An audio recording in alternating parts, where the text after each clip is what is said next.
നാം ഇന്ന് വന്നിരിക്കുന്നത് അധികം ആർക്കും അറിയാത്ത എന്നാൽ അറിഞ്ഞാൽ എപ്പോഴും വന്നുകൊണ്ടിരിക്കുന്ന മക്കാമിലേക്കാണ്. ഇവിടെ രണ്ട് മഹാമാർ അന്ത്യവിശ്രമം കൊള്ളുന്നുണ്ട്. ഒന്ന് താജ് സൂഫി അബ്ദുറഹ്മാൻ ഉപ്പാപ്പയും സയ്യിദ് സൂഫി സയ്യിദ് അലവി ഉപ്പാപ്പയുമാണ്. വരൂ നമുക്ക് അവരെ കാണാം.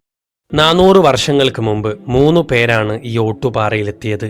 കാളിയാറോട് ഉപ്പാപ്പയും ഇവിടുത്തെ അബ്ദുറഹ്മാൻ ഉപ്പാപ്പയും. മറ്റേ ഉപ്പാപ്പയുടെ പേര് വ്യക്തമല്ല, എന്നാലും ചെറു സൂചനകൾ ഇവിടെ കാണുവാൻ സാധിക്കും. ചരിത്ര നിലവറ തുറന്നാൽ ഒരുപാട് ധാന്യങ്ങൾ അതിലുണ്ട്. മഖബറയോട് ചേർന്ന് നിന്ന മരം മുറിക്കാൻ അധികൃതർ തയ്യാറായതിൻ്റെ പിറ്റേ ദിവസം തന്നെ ആ മരം ഇവർക്കു വേണ്ട സ്ഥലത്തിൻ്റെ അതിരി കടന്നു നിന്നുവെന്നും ആ കാഴ്ച അന്യമതസ്ഥർ നേരിൽ കാണുവാനും ഇടയായത്രേ.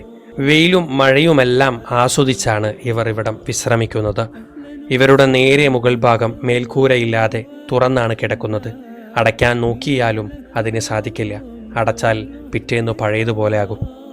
ഓട്ടുപാറയിൽ നിന്ന് എരുമപ്പെട്ടി പോകുന്ന വഴിയിൽ 200 മീറ്റർ മാത്രം ഉള്ളിലേക്ക് വന്നാൽ ഇവിടത്തിൽ എത്തിച്ചേരാം.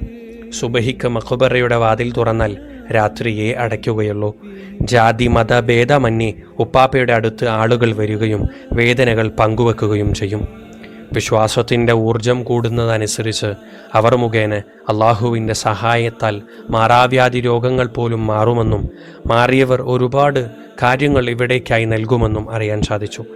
100 ചില്ലാനം വർഷം പഴക്കമുണ്ട് അലവി ഉപ്പാപ്പയും വഫാത്തായിട്ട്.